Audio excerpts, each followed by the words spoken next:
Well, good morning. Today is Tuesday, November 30th, 2010. My name is Larry Harris, and I'm a volunteer for the Palm Springs Air Museum here in California. Part of our mission is to record and preserve the history of our country's military conflicts, especially World War II and Korea. As part of the Veterans History Project, the Library of Congress in Washington, D.C., we conduct interviews of veterans and civilians who participated in these conflicts. And today we have the privilege and the honor of interviewing Mr. James New. Now is correct Okay, I'm glad you corrected me. It's James Now. So I joined the Air Force with a friend of mine from Louisville. He went to medics after basic, and I went to aircraft engine school after basic. And that basic was in Lackland Air Force Base, Texas. And that was in December of 1951. How old were you then? Well, let's see.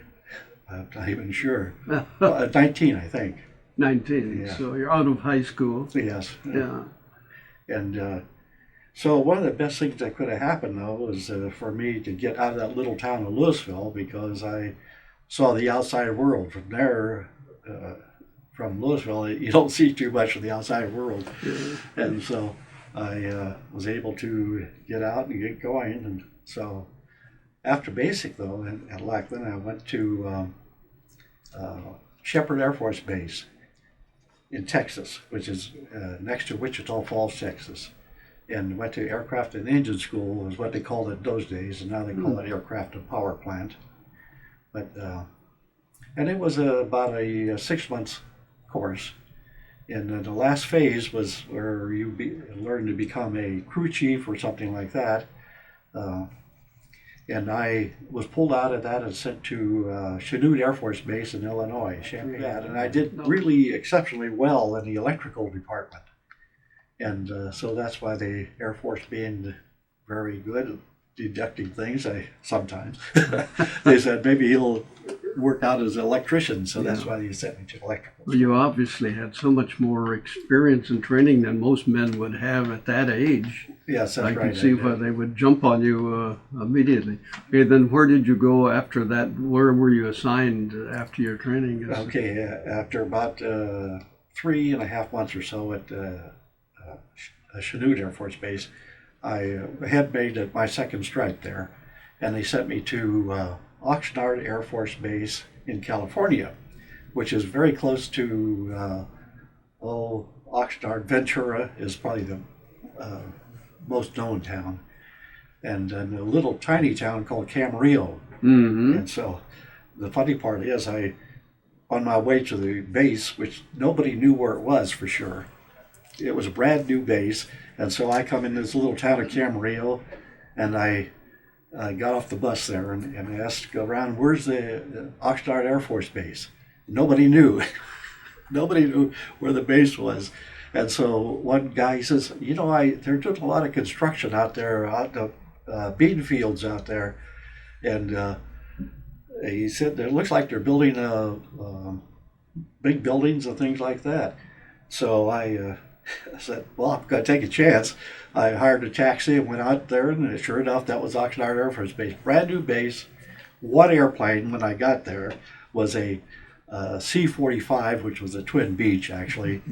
And that was it. That was the only airplane on the base, and it was muddy. It was really... Sounds like you were the only serviceman on the base. There wasn't that many when I arrived. So, and that's when my shop chief, or not shop chief, the maintenance supervisor, a master sergeant, says, I'm going to show you your shop. And I said, my shop? And he said, yeah, so I'll take you down the hangar and show you the shop. So we go down, and he opens the door. There's nothing in the room at all, not even a chair. So I go ahead, and he said, well, this will be your shop, and you'll be getting some men that are scheduled to come in soon. And he gave me a book about 5 inches thick to order parts for F-51 Mustangs. Well, he said, just order whatever tools and parts you think you're going to need. And he had no idea what I needed, and I didn't either. You didn't either. So I started going through the book, and everything that looked like it would be used, but I hadn't ordered it. And it was surprising how quickly everything came in. So we must have had a pretty high priority because everything came in really quickly. That's unusual for the Yes, service. it sure is. So within a month, I had the shop set up and had about 5 guys there already. And mostly all these guys were OJTs. None of them had any aircraft training. They came right out of basic and to work on airplanes. So I had to train my shop guys how to do everything. So I did that for about 18 months at Oxnard, which is, by the way, Oxnard now is Camarillo Airport. It's How fast did the base develop as far as airplanes? And very quickly. Within 2 months, we had a couple squadrons of Mustangs in. Yep, that was fast. And their function or duty at that time was training? No, the Mustangs were there in the Air Defense Command. Oh. Yeah, we had special alert hangars down in the end of the runway where they had these big doors that if alert called, the big doors open within a few seconds, and the airplanes would then scramble. They'd go take off. What was the danger at that time? That was in 1951. 51. Well, by then it was 52. Oh. Yes, by then it was 52. And the thing is that, the danger actually was mostly generated by the type of equipment you're working with, which is dangerous. And we had one pilot killed initially in a Mustang, or one on a scramble. One ran into the side of the other, because Mustangs are notorious for not being able to see out the front. You have to zigzag to taxi. And they'd line up on a runway, and if you got a little bit cocked and didn't know it, you could run into another airplane. I guess I meant what was the danger, that the reason for the 51s and the scrambling? Because of the high tension between, especially with the Korean War going on, between the United States and Russia. Because in those days, that part was of the Cold War routine. Cold War was in full swing at that time. Let's see, Korea was still in progress. Korea was still in progress at that time, yes, because we used to listen to the reports of how many airplanes were, the F-86s were then flying at that time. At the beginning, the F-86s didn't fly because they didn't have any over there. They had just F-82Gs and F-80s, and a little bit later, Corsairs came in when they got a ship to come in to carry the Corsairs. So you had a mixture of several different kinds of aircraft. Yeah. Well, that was in Korea, which I was very fortunate. I never got there, which I'll explain later. Were there many scrambles? Yes, there were quite a few. Quite a few scrambles. Any airplane that came out that wasn't recognized and shouldn't be there, which was, we had Point Mugu, Port Hueneme, and which are, Point Mugu at that time was a fairly high secret naval research center. And so there were scrambles to find out who these people were who were intruding. And most of it, all the time, it turned out to be private pilots, which I am one, but... Now, how long were you in that situation of Cold War scrambling? That was for the full 18 months at Oxnard Air Force Base. And we later got in F-94Cs, which is a Lockheed manufactured single-engine jet with afterburner and radar operator and a pilot. And it was for Air Defense Command, because obviously the F-51s were slow compared to what a jet would do, and we was able to transition into the F-51s or to the F-94Cs very easily. Now, interesting, everybody's familiar with the P-38s, Yes. but could you give us a little background on how the P-38 was developed into another plane type of aircraft with twin pilots and so forth? Oh, yeah. Well, that's once I got into Japan. See, what happened is we transitioned to the F-94C Lockheeds. This was still at Oxnard. And then at that time, they were getting more personnel in the Air Force to fill spots like I had, which when I was only by then in Airman First Class, and they had a tech sergeant to come in to take over the shop then, and then I was sent overseas to Itazuki Air Force Base, Japan. You were sent to Japan from that point. From not Magoo, but Oxnard. Oxnard, right. And you were in Oxnard about 18 months, did you say? Yes. Yeah. Then you were shipped to Itazuki Air Force Base, Japan there. which is on Kyushu, the southern island. Oh. And it's right across from Korea. And the squadron that I was assigned to was called the 68th Fighter Interceptor Squadron. And when I arrived there, the guy who was in charge of the electrical shop was scheduled to come back to the States. So 1 month after I arrived there, I was in charge of the electrical shop then. So I went from one shop to the other. And was it new type of aircraft that you were dealing with then? At that time, we were dealing with the F-86D, which was called a dog, by the way. And it was a single pilot aircraft, which he did a dual function though. He ran the radar and flew the airplane, which turned out not to be the best system. So we had trouble with the first models were -35s, F-86D-35, and they had all kinds of problems. And then they came out with the F-86D-45, which was a really fairly good airplane compared to the earlier version. And we flew intercept missions over Korea then, and this was after the conflict. But well, how would you compare the P-38 with the twin Mustang or the twin? That was designated what the P? Well, it was squadron before I arrived there had what was called a twin Mustang. F-82G, which was had two fuselages that looked just like Mustangs, and in the center, the wing part that connected the two fuselages together had a big radome there, and so the left fuselage was for the pilot, and the right fuselage was for the radar operator. And when the Korean War broke out, they were the only people that were able to come in quickly and try to stave off or at least slow down the communists. So they were in combat almost immediately. Immediately, yes. And I suppose, well, being different types, they had different purposes. Right. Yeah. They actually served the purpose of it was initially an interceptor. That's the G version.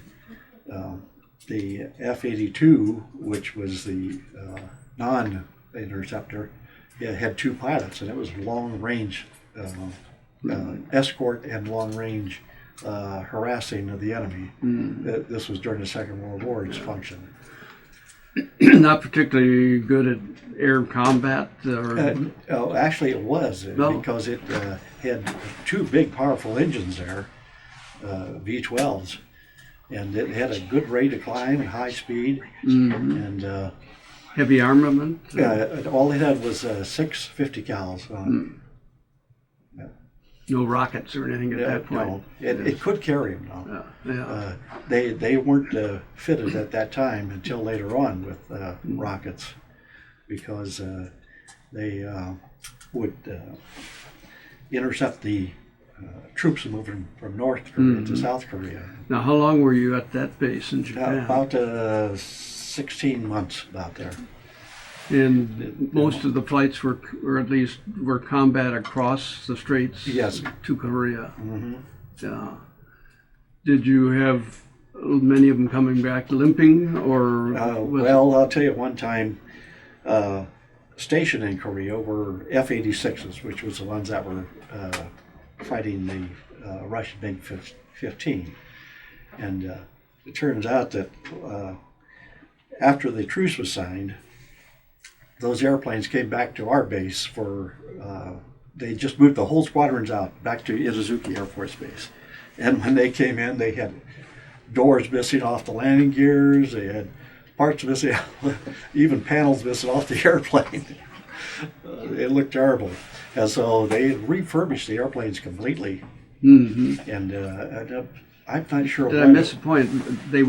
What happened to them that you say they were doors missing and so forth? That's because in Korea they didn't have all the parts they needed and everything, and of course the truce was signed. They didn't need to be there any longer. Oh. And so they did that. But then about, I'd say, I don't know if it was 3 or 4 months or so after they came in, a B-29 was shot down by the Chinese. I don't know if you remember that happening. Well, that B-29 was doing radio listening, actually spying, but it was in international waters. International waters. Yeah.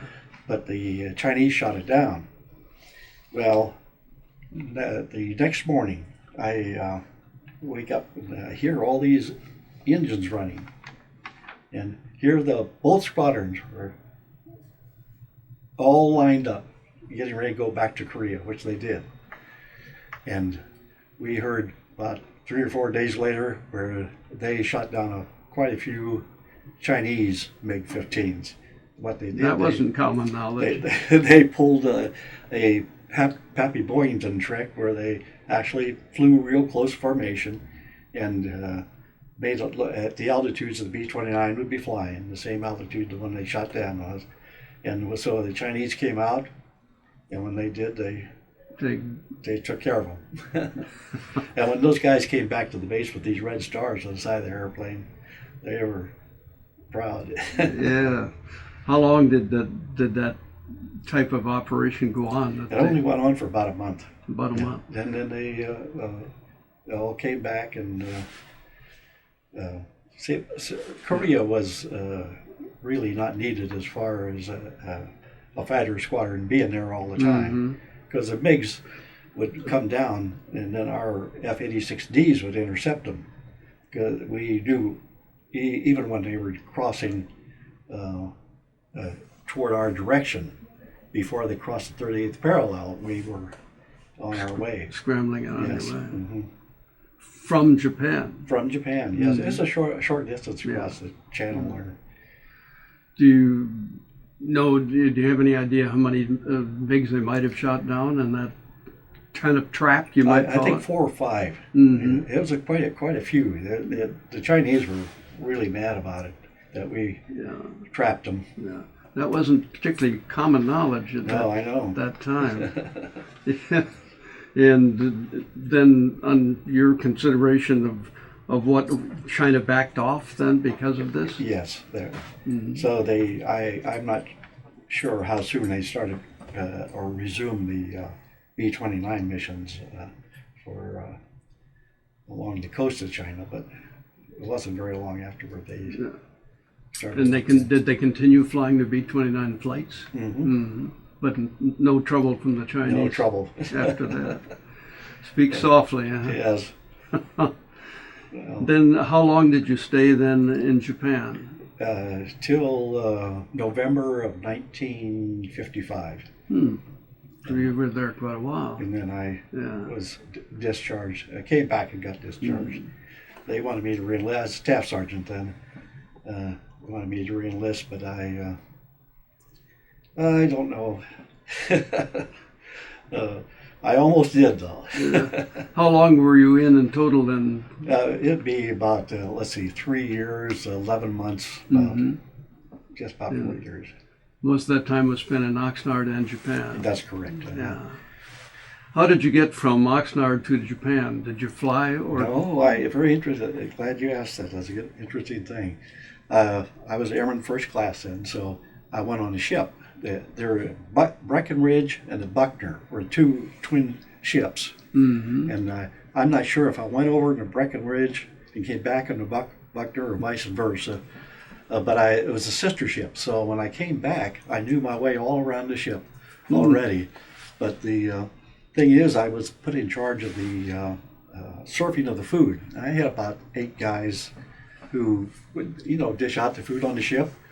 But before we would start, we got to eat whatever we wanted. And then after we finished, we got to eat again. So you went from mechanics to chow. Yes. Well,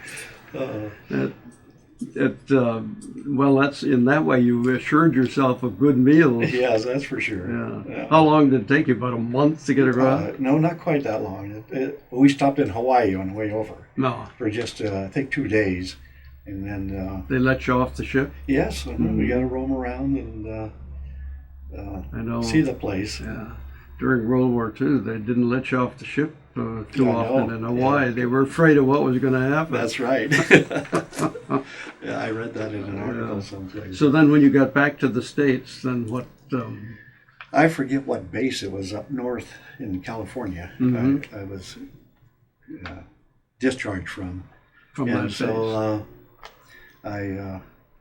buddy that I met there at the base just bought a brand new 1956 Ford. Real fancy, a lot of chrome on it, and I rode back with him to Ohio.